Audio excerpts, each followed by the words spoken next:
Okay, ladies and gentlemen, welcome to the second post-match press conference, and indeed the last press conference for World Cup 2023. I'd like to welcome onto stage the world champions, in particular, obviously, Coach Jacques Nienaber and Captain Siya Kolisi. And we'll just ask Jacques perhaps to say a few words. Now he's sitting next to that cup and after such an amazing game. Yeah, thank you everyone. And relief is probably the first word that comes to mind. Relief in the sense, I'll get to our fans now, but relief in the sense of the special group of players that we have. As a management and leadership group, we always thought that we just can't mess this up, because they always we from 2018 thought they had the ability to win the 2023 World Cup, and 2019 was something that probably hopped on along the way. But in saying that, so I'm relieved for the players. They deserve that, and they were good enough to do that. And then, but this is probably for our fans, for South Africa.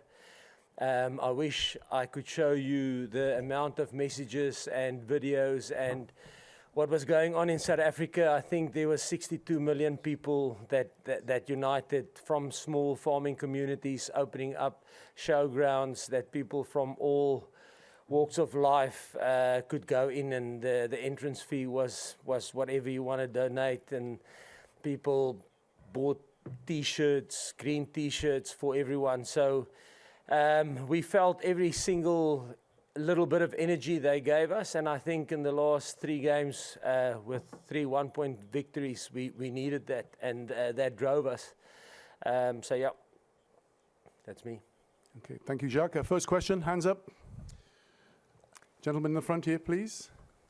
In the Siya, front. Yep. Another close game. I did a piece with Scott Brits in the week, and he talked about the emotions, the friendships being the things that get you through these marginal games. Please tell us about what this means to you, both as friends, as mates, and the emotions contained there. I think Jacques said it there. Honestly, the last World Cup, the country was hopeful that maybe there's a chance we can win it, you know.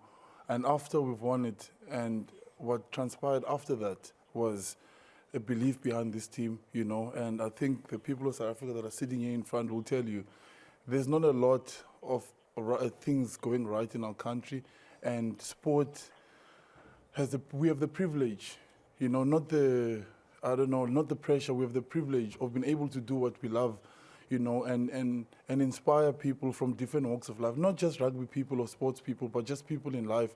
And I think our team, you know, a lot of us where we come from, I mean, Jacques spoke to us this week, life probably, we shouldn't be where we are today. There is no ways where I come from I could have dreamt of being here today, you know, and kids that come from farming areas never could think that they would be here today. Children who come from who come from where we come from, you know, and people from the Cape Flats, we come from different walks of life, and I have my own reasons to play rugby. I have my own goals and ambitions. I want to look after my family. I want to make sure I give back to my community, because without them, I wouldn't be here.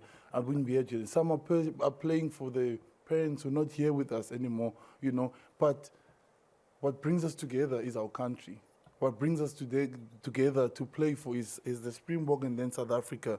And that's what has been driving us. That's been driving. And I can't explain it to you in words. You need to be a South African to understand. You need to come to South Africa and see it. It's a beautiful country with a lot of problems. But once we come together, and we've come together a lot before for a common goal, and I promise you, nothing can stop us as a country. And it's not just in sport, it's in life in general. It's in everyday work. And that's what we're trying to do, you know, each and every single day by giving everything. We're not saying we're going to win all the time, but we promise you we'll give it everything. And goals without hard work and effort means nothing. And we had to put in the hard work and sacrifice all the time to being away from our family. And it couldn't have, I wouldn't change the script, how it's done, you know. And the friendship, I've known Jacques since I was 18 years old. I've known Coach Rassi, gave me my first contract. Me and Eben made when we were 17. We were sitting there before the game, And everyone was laughing. He's always serious before a game. He was smiling. He's like, what a great opportunity to be doing this with people that you come along with. Frans Maleba, we all come from the same journey and area. And so it's real for us, you know. We care for each other, we care for our country, and yeah, I will do this over and over again.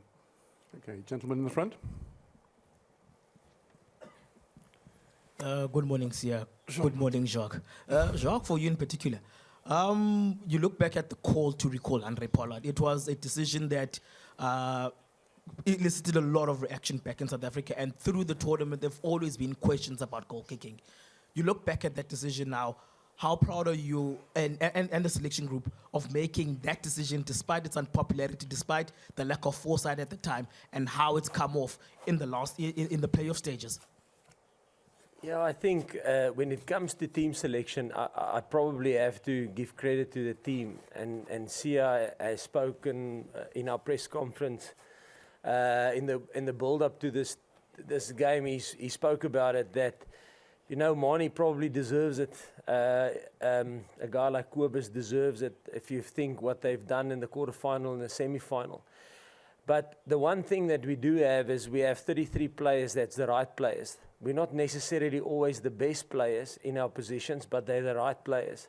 So when we go with a strategy and we explain it, a guy like Kobus accepts it, a guy like Mani accepts it, and they probably deserve to play in this match. But strategically, we had a specific path. And in saying that, I'm not saying we are geniuses. Please don't see it like that. We don't try and be creative and think out of the box and stuff like that. It's just the squad that we have and the depth that we have and how close things are, or the players are, that gives us the opportunity to maybe go a little bit different than normal. It's not genius. It's just, listen, the players that we have has got the ability to give us different tactical viewpoints, if I can put it like that. And then also I want to say that we have all our families with us, kids and the families, and you know what, Mani's fiance, Kobus's wife, when we don't select them, they have to put all the pieces together because obviously they're disappointed. But yes, I must say, within 2 or 3 hours, they just accept their role, and their role is then they're not going to play on the weekend. But Mani was the best Richie Mo'unga he could have been. He tested us, he studied him, his mannerisms. A guy like Kobus studied Aaron, his mannerisms, things that he does. So, I mean, and that's probably the strength of the group, is that there's 33 players that understand their roles and they don't have egos and they buy into it, yeah. Gentleman towards the back. Siya, Jacques, first of all, congratulations for this victory. Siya, you have just won the cup and you won it 4 years ago in Japan. What's different, what's similar in comparison, maybe in the path, in the motivation, in the feeling, in the reaction, between now and 4 years ago? Thank you and congratulations again. Thank you. Yeah, the path was definitely difficult, but we knew before the time that, I mean, the pools were chosen, I don't know when, and we knew, and I think Jacques and Coach Rassi always speak to us there, and they say, I mean, Coach Rassi said, great things are never achieved in ideal conditions, and this wasn't ideal conditions for us as a group. I mean, playing the home team in their own country is one of the hardest things to do, and then obviously the way we played the last game against England, which was tight as well, we had to fight, and then today as well, no different. But I think the motivation was, as we said earlier, was everything from home, you know, and our families. And I think the coaches also create an environment for us where we can be with our families, no matter where we are. It feels like home every time we go back to the hotel. Our kids are there. We have like 15 to 20 kids running around the hotel,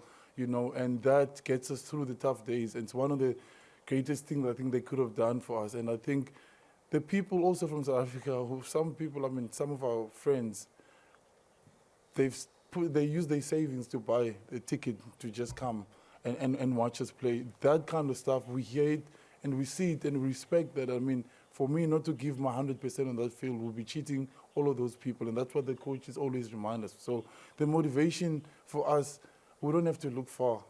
It's around us in the group. We look at your story, where you come from, how far you had to fight to get to where you are today. So motivation is always there. It's not something we lack in our country. Okay, on the left over here. Siya, congratulations. There were a couple of massive moments in that game. Sam Cane's red card. Can you tell us about that and how much of a difference you thought that made in the end result? But also, how nervous were you waiting in the sin bin to see if yours would be upgraded? And also, did you chat to Sam afterwards? And if so, what did you chat about? Yeah, it was. Yeah, it's never nice, obviously, for a player to get any card on the field. But we knew, like, when they got the card, they were just gonna lift themselves. When we spoke at halftime, we said they're gonna get up now. We mustn't try and relax, and they did exactly that after halftime. And for me, I was also nervous, but yeah, I did watch the video, and I saw that I did level change, and it was a secondary where my head followed up. But I trusted the guys around me, you know, that they obviously could fight for that long, and then obviously getting another one at the end. It was difficult, it was messy, but we'd been in these positions before, so yeah, I trusted that the guys would fight for that time, and then obviously when I came back on, I had to give it everything again. Okay, Craig. Thanks. Congratulations, guys. Well done. Jacques, just on the match itself, losing Bongi in the first minute, obviously the lineouts were a bit ropey after that. That wasn't ideal. How worried were you with that situation? Because it took away one of your major weapons in a way. Yeah, I think if you probably ask us which injuries we would like in early on, it would probably be Bongi and Faf. But that's the decision we made with the squad we selected and the team we selected. And like I said, there's always risks involved, but we mitigate that. And yes, I don't know how many lineouts we've won or lost. I mean, I don't have that stats in my head now. But what Dion Fourie, like, let's say there's, I don't even think there were, but let's say there's 16 lineouts in the game. There's 120, 30 rucks, 15, 20 tackles that he makes. So sometimes the lineouts he loses, he makes up for it in other areas of the field, you know. And I thought, well done to him. I mean, he's, I don't know what his age is, 38, 37, something like that. And to put in a shift like that is special. So, but always knew, I've coached Dion since he was 20 years old, so always knew he had that dog in him. Okay, up here in the middle. Hey, Jacques. Just wondering, what do you say coach to Ian Foster after a game like that? A coach who's obviously, you know, been through a bit over the past couple of years, and you know his time ends with the All Blacks now after a World Cup final loss for them. You know, coach to coach, what do you say to Ian Foster after that? Yes, he's actually. I don't know a lot of coaches, to be honest. None actually, except him. Probably he's the only guy that I ever have conversations with. So that probably speaks the kind of person he is. You know, before the game that we played in the warm-up game at Twickenham, myself, we had a cocktail function the night before the game, or maybe 2 nights before the game, I can't remember, but myself and my wife and him were chatting away for 40 minutes about just life, you know, about his daughters, his family. So, yes, I'm happy for us, but my heart breaks for him because I know what it feels like. And yeah, he's an exceptional human being and an unbelievable coach. You know, he was written off numerous times, him and his squad. But like the All Blacks, the quality team they are, they they find a way. You know, I think if you look at, I mentioned it in the week, I think if you look at sports teams in the world, and I'm saying all of them, sailing, motorsport, Formula One, I think they're probably one of the most successful sporting teams there's ever been. So yeah, they're quality outfit, and he was the leader of that. So he's a quality individual. Okay, we'll have one last question here at the front. Congrats, Siya, and congrats, Jacques. Jacques, Pieter Steph Toy made 28 tackles in the final. Just your thoughts on his performance, please. Yeah, he was phenomenal. Yeah, no. Yeah, he I don't know, because defense is my department. So no, he was exceptional. But I must say, he was in the last couple of games. He wanted it desperately. Not only him, everyone wanted it desperately. But yeah, he just put himself in a position today, and I always make a joke and say that if there's a white plastic bag that blows over the field, he'll probably chase that down as well. So that is him, the mom's Berry missile, and he was that tonight. He was a machine.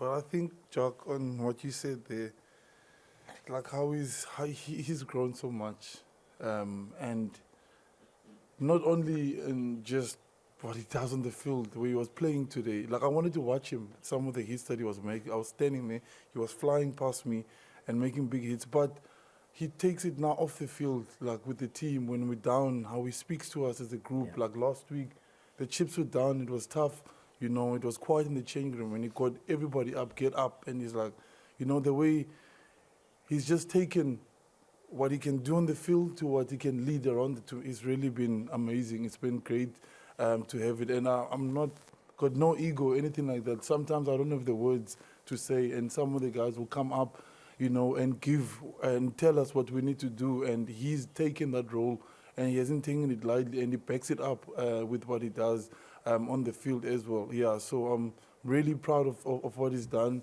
and how hard he worked today, and yeah, all of the guys in the group. I mean, I'm talking to Dwayne as well.